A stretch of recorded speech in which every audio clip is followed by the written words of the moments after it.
What up? It's your boy Wall Street, hit my line. Back again, talking to you all. It is cold in New York and it is snowing, so I'm inside watching basketball. A lot of college basketball today, getting ready to watch All-Star Saturday night tonight. Hope you're all very excited for the three-point contest and the skills challenge and the dunk contest. My boy Stephon Castle hopefully is going to take that dunk contest trophy home. I am calling it now. But we're a bit of ways away now from the trade deadline, which occurred on February the 6th. And I did breakdowns of many of the major trades, but one trade that I did not yet cover was the trade that brought DeAndre Hunter to the Cleveland Cavaliers in exchange for Caris, LeVert, Niang, 3 second-round picks and 2 pick swaps. Right, so DeAndre Hunter obviously going to Cleveland, Niang, Caris, LeVert, and the second-round picks and the pick swaps all going back to the Atlanta Hawks. DeAndre Hunter, I've talked about previously on this channel, in my opinion, has the stats to be Sixth Man of the Year, no doubt. But obviously the Hawks are not a very good team, so he's probably going to lose out on that award to Peyton Pritchard, who's on the Boston Celtics, also putting up decent numbers. I think he's putting up like 13 or 14 points per game. But DeAndre Hunter is averaging 19 points per game this season, and he's only started 5 games. He has played 39 games so far this season. Started 5 of them, like I said.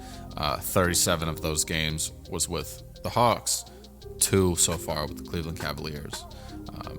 And he started 1 of them. So who knows? Maybe if he keeps starting games, every now and then, he might not even be eligible to win the award. But he is averaging 19 points off the bench. Or sorry, that was with the Hawks. 18.8 points for the season.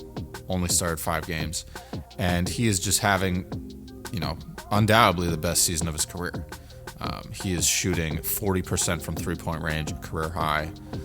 And is only playing 28.6 minutes per game, which is a career low. So when you're putting up the most points you've ever put up in your career and shooting the best percentage from 3 and you're playing a career low in minutes, that is an anomaly and it should be applauded because this is truly just great work. And I think he's going to continue to develop as a player. He's still, he's not NBA young, but he's only 27 years old. He turned 27 in December. And he's got significant time left on his deal and significant money. He's got this year getting paid $21 million, next year getting paid $23.3, and then 26-27 getting paid $24.9 million. So he's not going to be a free agent until he's, call it almost 30 years old. The Cavs are obviously on an incredible run right now, having one of the best seasons in Cavs history, if not the best season in Cavs history. So I think this trade does wonders for the Cavs. I don't think they were really, utilizing Caris, LeVert. I don't think Niang is someone that's irreplaceable.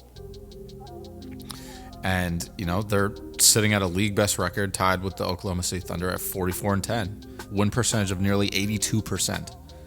Incredible. I don't even think they had records like this when LeBron James was on the team in both stints. I don't think they ever had a record like this.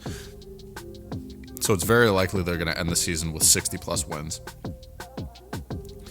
At home, they're 25-4, which is the second best home record in the league. Second, to the Oklahoma City Thunder, who are 25-3 at home. So this is just crazy stuff. I really am very impressed that they were able to pull off this trade. Obviously, trading the second-round picks and the pick swaps, I don't think it's going to be that much of a detriment to them. They're obviously in a win-now position, so trading draft capital is not a bad idea, personally. I think that's a great move for them. I was reading about the trade. I think it was on CBS where they gave the Cavs an A- and they gave the Hawks a D-. Because I don't know. Caris LeVert has been coming off the bench for the Cavs, but only, 10 points per game.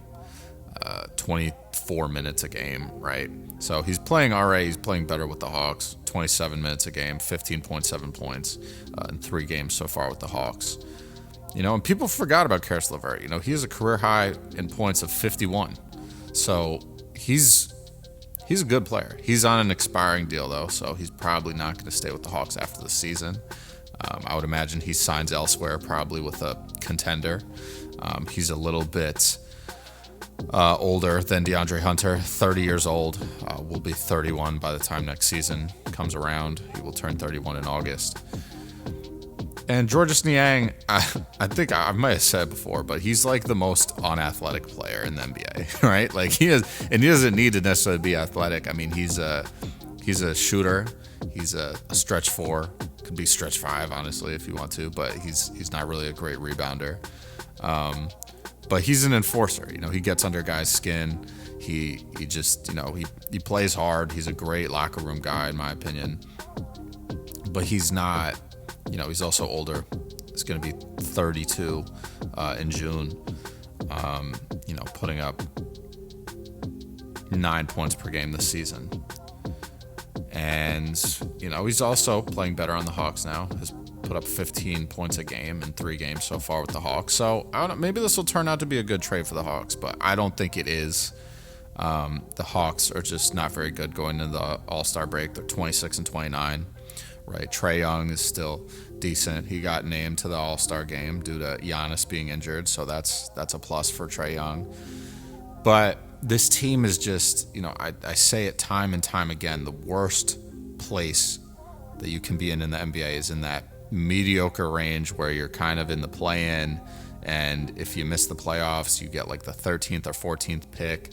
And frankly, the Hawks were in that position last year, and I think we're like the 10th or 11th team in the lottery and shot up and got the number 1 pick. So sometimes luck can be on your side, and things change around for you even when you do try to put your best foot forward and try to make it into the playoffs. So that works. But obviously I think the best way to come up as a mid-market team is got to build to the draft, right? And once you've built to the draft and you have young, exciting players on your roster, people will want to come and play with them. Like I always think about when it was the John Wall and Bradley Beal days in DC, and Paul Pierce randomly was like, I'm gonna go play with John Wall and Bradley Beal one off season, and I was like, oh wow, okay, people want to come and play with John Wall and Bradley Beal. I always thought that would be the case, but it's validating to see that other people want to come and play with your your favorite players and play with your team. So it could happen for the Hawks, right? Let's see what happens with Zachary Risache. If he can continue to grow and become a really good player,